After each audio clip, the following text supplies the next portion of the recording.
Have you ever wondered why we divide an hour into 60 minutes or a minute into 60 seconds?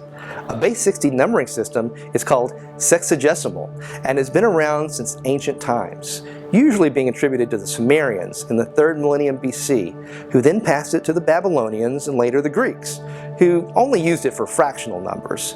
Base 60 is convenient for splitting a number into smaller pieces, since there are many ways to split it up and still get a whole number.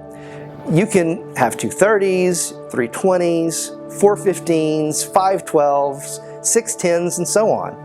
Users of analog clocks are probably more used to splitting an hour up these ways than digital clock users are. The word minute itself comes from the Latin description, the first small part, pars minuta prima. Minuta, meaning small, is not only the root for the minute of time, but also the English word minute, which is spelled the same but pronounced differently. Similarly, we can break a minute into a second small part, or pars minuta secunda. From the word segunda, we get both the second of time and also second place. Now, what does all this have to do with angles? Well, we all know that a circle is broken up into 360 degrees. It turns out that the reasons for this are similar to why 60 is convenient. Even more numbers will divide evenly into 360, including 6 60s. It's also close to the number of days in a year, so it's easy to remember how much the sun appears to move relative to the stars each night, about 1 degree.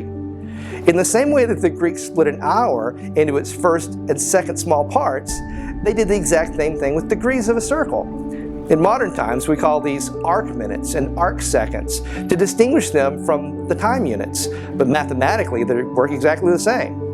For a smaller amount than a second, or an arcsecond, today we usually just switch to the decimal system, 27.31 seconds or 14.52 arcseconds. But it used to be common to continue splitting into the 3rd small part and the 4th small part, and so forth. We don't really have words for these subdivisions in English, but I suppose they could be called thirds and fourths. Some languages do still have a word for a 60th of a second. Maybe you know a language that does.